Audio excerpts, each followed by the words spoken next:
Hey class. So now that we know the components of the system, let's look into the process. I've provided you a handout of each step. Let me show you what it looks like. So this is the document that I made for you guys, just explaining the process for you.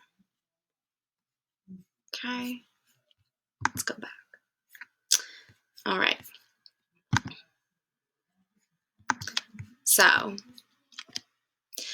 the criminal justice process starts with investigation. So after a crime has been discovered, evidence is gathered and follow-up investigations attempt to reconstruct the sequence of activities leading up to and including the criminal event. Efforts to identify suspects are initiated. Next are warrants. An arrest warrant issued by a judge provides the legal basis for an apprehension of suspects by police.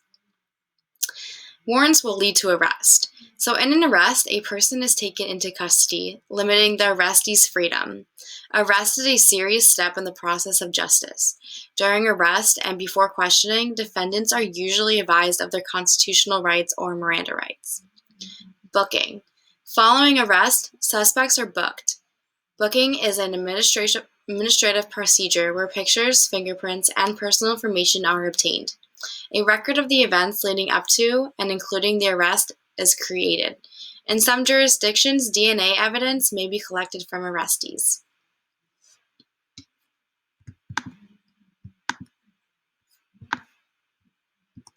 Next is the first appearance. Within hours of arrest, suspects must be brought before a magistrate or a judicial officer for an initial appearance. The judge will tell them of the charges against them, advise them of their rights, and provide the opportunity for bail.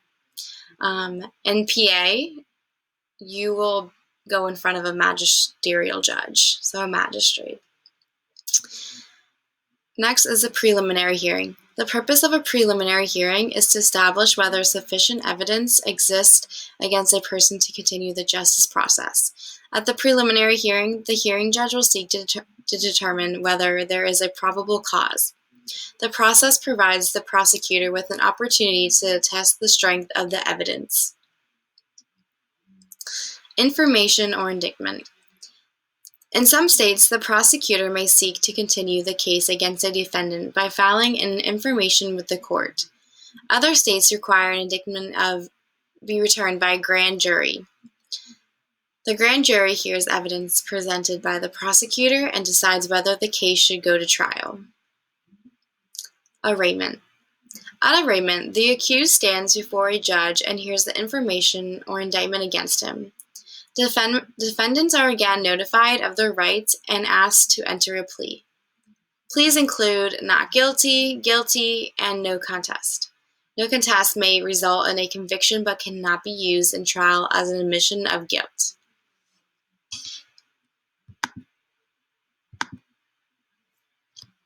Adjudication. A criminal trial may be held or the defendant may decide to enter a guilty plea. A criminal trial involves an adversarial process that pits the prosecution against the defense. In most trials, a jury hears the evidence and decides issues of guilt or innocence, while the judge ensures the fairness of the proceedings. Sentencing.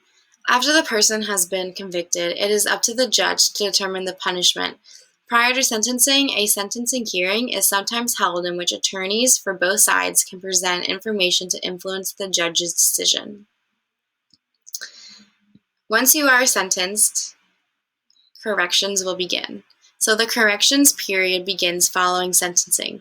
Corrections involves a variety of sentences that can be imposed on a defendant.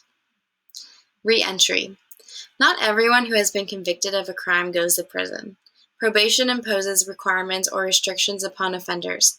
Offenders are required to check in with a probation officer on a regular basis. Similarly, after a defendant has served a portion of his prison term, he may be freed on parole. Like probation, parole may come with obligations and requires the offender to check in with a parole officer.